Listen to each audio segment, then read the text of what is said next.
Leadership کی ہم جب بات کرتے ہیں تو بہت سے لوگوں کو بڑا شوق ہوتا ہے لیڈر بننے کا، اور جب ہم لیڈر بننے کی بات کرتے ہیں تو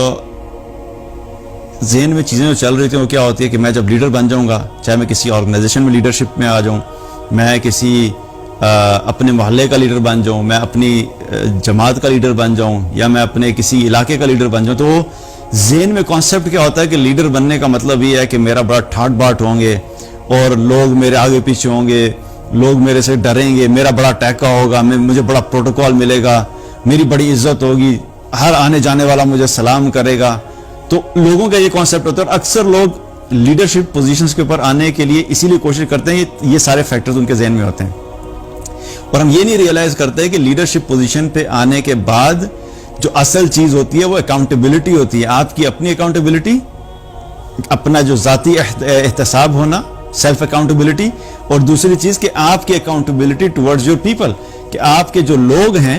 ان کی طرف بھی آپ کی اکاؤنٹیبلٹی ہوتی ہے کہ آپ ان کے ہر چیز کے ذمہ دار ہوتے ہیں۔ اور تیسری اکاؤنٹیبلٹی جو سب سے اہم اکاؤنٹیبلٹی ہے وہ کیا ہے؟ وہ اللہ کے ساتھ اکاؤنٹیبلٹی، کہ کل قیامت والے دن اللہ سبحانہ تعالیٰ نے اس پوزیشن سے متعلق ہر چیز کے بارے میں پوچھنا ہے۔ تو اس چیز کے بارے میں صحابہ جو تھے ان کو بڑا جو ہے وہ احساس تھا، اور اسی لیے وہ بڑے احتیاط سے جو ہے وہ اپنی ڈیوٹیز جو ہے وہ پوری کیا کرتے تھے۔ ایک مرتبہ مدینہ کے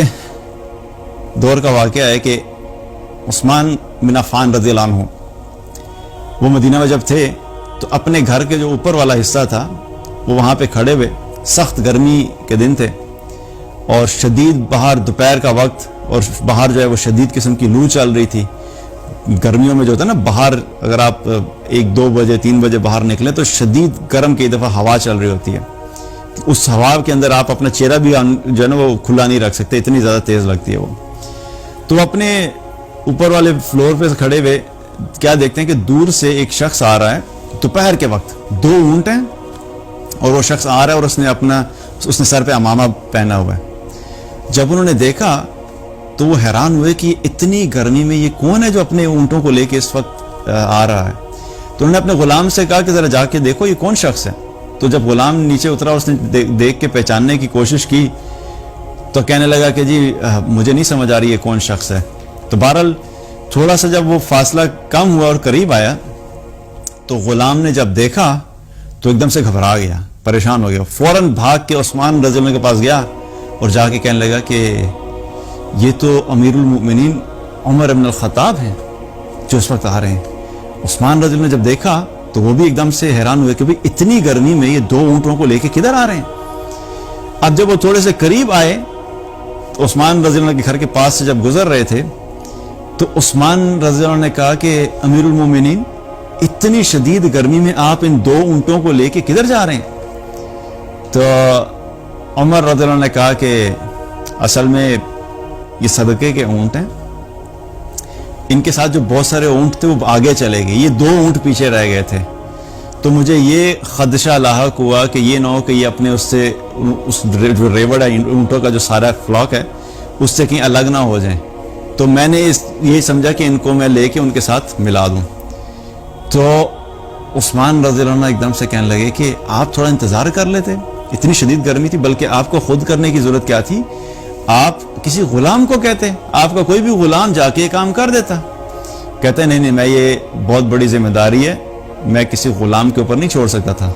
مجھے یہ ڈر ہے کہ یہ نہ ہو کہ کل قیامت کے روز اللہ مجھ سے یہ سوال کر لے کہ یہ 2 اونٹ پیچھے رہ گئے تھے تو تم نے کیوں نہیں اس پہ ایکشن لیا۔ تو اس ڈر میں کیا ہوا کہ میں اونٹوں کو لے کے فوراً نکلا اور میں چاہ رہا ہوں کہ ان کو جا کے ان کے جو آگے اونٹ جا چکے صدقے کے ان کے ساتھ ملا دوں۔ تو یہ کہہ کہ عثمان رضی اللہ عنہ بات کر رہے تھے تو عثمان رضی اللہ عنہ کہ اچھا آپ ایک کام کریں، آپ تھوڑا سائے میں تو آ جائیں۔ انہوں نے کہا نہیں مجھے سائے میں ضرورت نہیں، تم اپنے سائے میں کھڑے رہو، میں ابھی آگے جانے لگوں۔ اچھا عثمان رضی اللہ عنہ تھوڑا سا انسسٹ کیا کہ آ جائیں، تھوڑا پانی پی لیں، تھوڑا سا ٹھہر جائیں، پھر چلے جائے گا۔ تو عمر رضی اللہ عنہ ایک دم سے تھوڑے سے نا وہ آواز ذرا تیز ہوگی، میں نے کہا ہے نا تم اپنے سائے میں رہو، مجھے نہیں آنا۔ تو عثمان رضی اللہ عنہ وہاں پہ رک گئے۔ تو عمر رضی اللہ عنہ پھر کیا ہوا کہ ان اونٹوں کو لے کے آگے چلے گئے۔ تو جب وہ آگے گئے تو عثمان رضی اللہ عنہ فرمانے لگے کہ اگر کسی شخص نے قوی اور امین کو دیکھنا ہے تو وہ اس شخص کو دیکھ لے۔ قوی اور امین یعنی طاقتور اور امانت دار، تو اس شخص کو دیکھ لیں کون تھے؟ امیر المومنین ہے. مطلب آج کے دور میں اگر آپ سوچیں تو ہم کسی بھی لیڈر کی ذرا ایگزامپل لے لیں تو کیا ہمارے اندر لیڈرشپ کے پوائنٹ آف ویو سے اتنی رسپانسبلٹی اور اتنی فکر ہے کہ ہم اتنی چیزوں کا احساس کریں؟ خود تو دور کی بات، کئی دفعہ ہمارے اوپر جو رسپانسبلٹیز ہوتی ہیں ہم نے خود بھی پوری نہیں کرتے اور کسی کے تھرو بھی پوری نہیں کرواتے. تو ان لوگوں کے اندر احساس تھا کہ یہ جو لیڈرشپ پوزیشن ہوتی ہے اس پہ ہمارے ایک ایک عمل کے ہم سے سوال ہوگا. اسی وجہ سے انہوں نے اتنے ہائی سٹینڈرڈ سیٹ کیے کہ آج 1400 سال کے بعد بھی جب ہم دیکھتے ہیں تو ہم حیران ہوتے ہیں یہ بات سن کے کہ کس طرح کے وہ لوگ تھے. تو ان کے ہائی سٹینڈرڈز کی وجہ سے اللہ ان سے راضی ہوا تھا. ہمارے ہاں تو ہم دیکھیں ہمارا کیا حال ہے، اور پھر ہم کہتے ہیں جی کہ ہم بھی جو ہے وہ اسی طرح سے جو ہے وہ ایسے لوگوں میں شامل ہو جائیں جن سے اللہ راضی ہو جائے. اعمال تو ہمارے ہیں نہیں، تو اللہ تو اعمال سے راضی ہوتا ہے. آپ جس سچویشن میں بھی اپنی لائف میں آپ کو وہ اعمال کرنے پڑیں گے جن سے اللہ راضی ہوتا ہے. صرف خواہش سے اور بغیر قربانی کے اور بغیر اپنی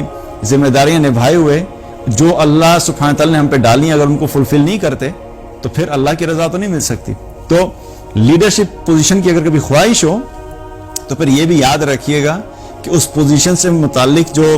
سوال جواب ہوں گے اور اکاؤنٹیبلٹی ہوگی اس کو بھی ذہن میں رکھیے گا. اگر فلفل کر سکتے ہیں تو بالکل اس پوزیشن کو لیجئے اور اس کے لیے آپ آگے بڑھیے. لیکن اگر آپ کو لگتا ہے کہ آپ نہیں کر سکتے تو اس میں کیا ہے، بہتر ہے کہ آپ پیچھے رہیں، کیونکہ کل کو یہ نہ ہو کہ وہ پوزیشن آپ کے گلے پڑ جائے قیامت والے دن کہ تم نے پوزیشن تو لی تھی لیکن تم نے اپنا ذمہ داری پوری نہیں کی. دین کی بات پھیلانا صدقہ جاریہ ہے. ثواب کی نیت سے ویڈیو کو شیئر ضرور کیجیے. جزاک اللہ.